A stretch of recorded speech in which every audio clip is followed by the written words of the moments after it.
네, 여러분 안녕하십니까. 6월 19일 수요일 아침 매일 성경 묵상 함께 나누겠습니다. 오늘은 사도행전 22장 12절에서 29절까지 말씀인데요. 제가 앞부분을 읽습니다. 율법에 따라 경건한 사람으로 거기 사는 모든 유대인들에게 칭찬을 듣는 아나니아라 하는 이가 내게 와 곁에 서서 말하되 형제 사울아 다시 보라 하거늘 즉시 그를 쳐다보았노라. 그가 또 이르되 우리 조상들의 하나님이 너를 택하여 너로 하여금 자기 뜻을 알게 하시며 그 의인을 보게 하시고 그 입에서 나오는 음성을 듣게 하셨으니 아멘. 오늘 본문의 내용을 중심으로 로마의 시민 된 자라는 제목으로 말씀을 증거하겠습니다. 어제에 이어서 사도 바울은 계속해서 자기 변호를 이어가는 장면으로 오늘이 시작됩니다. 다메섹에서 부활하신 주님을 만나 눈이 멀어버렸던 이 바울, 옛 이름은 사울이죠.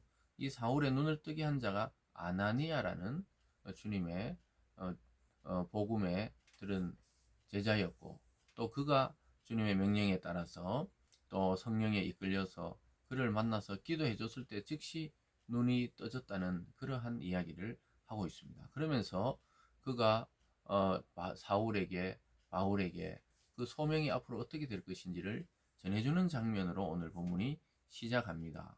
15절로 가보면요. 내가 그를 위하여 모든 사람 앞에서 네가 보고 들은 것에 증인이 되리라. 이제 왜 주저하느냐? 일어나 주의 이름을 불러 세례를 받고 너희 죄를 씻으라 하더라. 그래서 예수님이 너에게 나타난 것은 결국은 모든 사람, 만나는 모든 자에게 증인되라는 그러한 말씀이었다고 이야기합니다. 너의 사명은 주님의 증인이라는 것이죠. 즉, 그 사도의 직분을 또 감당하게 되고 복음의 직분을 감당하게 되는 장면입니다.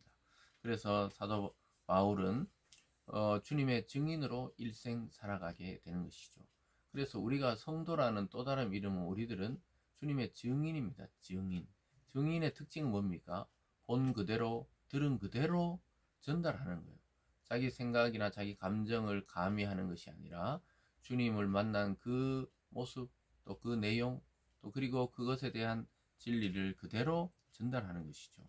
그러면서 왜 주저하느냐? 예수님의 이름을 부르고 회개하고 세례를 받으라고 아나니아가 바울에게 이야기해 준 것이죠. 이름으로 해서 바울은 일생에 주님을 증거하는 증인의 삶, 사도의 삶을 살게 되었다고 지금 군중들 앞에서 이야기하고 있습니다. 그러면서 자기가 유대인을 무시하는 게 아니고 왜 이방 선교를 하게 되었냐? 그것은 주님의 뜻이었다고 이야기합니다. 17절에 후에 내가 예루살렘으로 돌아와 성전에 기도할 때 황하는 중에 봄에 주께서 내게 말씀하시되 속히 예루살렘에 나가라. 그들은 내가 내게 대하여 증언하는 말을 듣지 아니하라 하시거늘. 그래서 빨리 예루살렘을 떠나가라고 이야기합니다. 오히려 나가라는 거예요. 그 환상 중에 주님께서 빨리 나가라고 사도 바울에게 명령하셨다는 거예요. 자기들은 거기서 복음을 증언하고 싶었지만 주님은 빨리 여기를 떠나라고 말씀하셨다고 이야기합니다. 그러면서 이렇게 말하죠. 21절에 나더러 또 이르시되 떠나가라 내가 너를 멀리 이방인에게로 보내리라 하셨느니라. 그래서 사도 바울은 자기의 사명이 유대인들에게도 있기는 있지만 이방인 선교를 위해 부름받았다는 사실을 환상 중에 깨닫게 되고 주님의 음성을 통해 알게 되었다고 이야기하고 있습니다. 그래서 나는 이방인에게로 가서 주님의 복음을 증거하게 되었다. 이렇게 단위에 서서 자기가 천부장에 끌려가다가 그런 말을 하게 됩니다.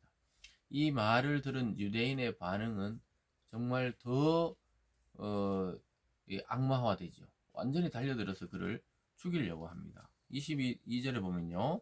끝에 보면 이러한 자는 세상에 없애버리자 살려둘 자가 아니라 하여 떠들며 옷을 벗어 던지며 티끌을 공중에 날리니 천부장이 바울을 영내로 데리고 가라 명하고 그들이 무슨 일로 그에 대해 떠드는지 알고자 하여 채찍질하며 시문하라 한대. 그래서 이번에는 완전히 이렇게 설명을 해도 귀가 열리지 않는 거예요. 하나님 이야기를 하고 또 성령에 이끌려서 이런 일을 하고 주님을 만났다 그래도 이 귀가 닫힌 이들, 살기가 등등한 유대인들은 오히려 자기 귀에 거슬리고 또 이방인에게 하나님을 증거했다니까 완전히 돌로 쳐 죽이려고 하는 것이죠. 그래서 살려둘 필요가 없는 자다 이러면서 막 온 군중들이 달려드니까 천부장이 바울을 영내로 데려가라. 그래서 일단은 이 밖에 둬서는 안 되겠다는 거예요.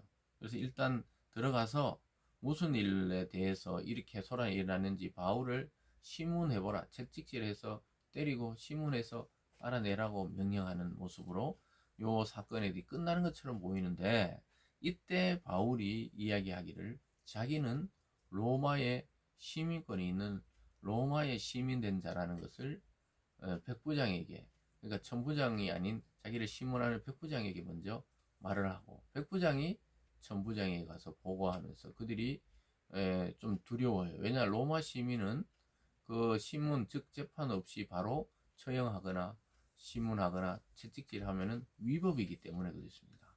그래서 그 기지를 발휘해서 하나님이 그런 지혜를 통해 이미 갖고 있던 로마의 시민의 그 권리에 대해서 바울이 사용하도록 하는 모습을 보여주고 있죠.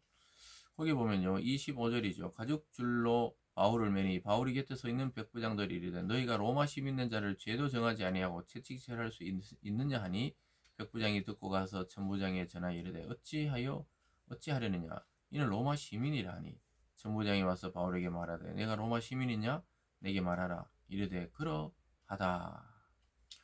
그러면서 자기들이 그 심문한 것에 대해서 천부장이 로마 시민인 줄 알고 결박해서 데려오고 막 호통치고 심문하라 했던 이야기에 대해서 두려워했다고 이야기합니다. 그러면서 천부장이 나는 돈을 많이 주고 그 시민권을 얻었다, 이 말이 돈을 주고 그 당시에 아마 시민권을 살 수 있었던 것 같아요. 근데 바울은 자기는 나면서부터 아마 바울의 그 조상 중에 로마에 큰 공을 세웠던 자가 있었던 것 같아요. 그래서 유대인의 혈통이었지만 그들은 로마의 시민권도 부여받게 된 것이죠.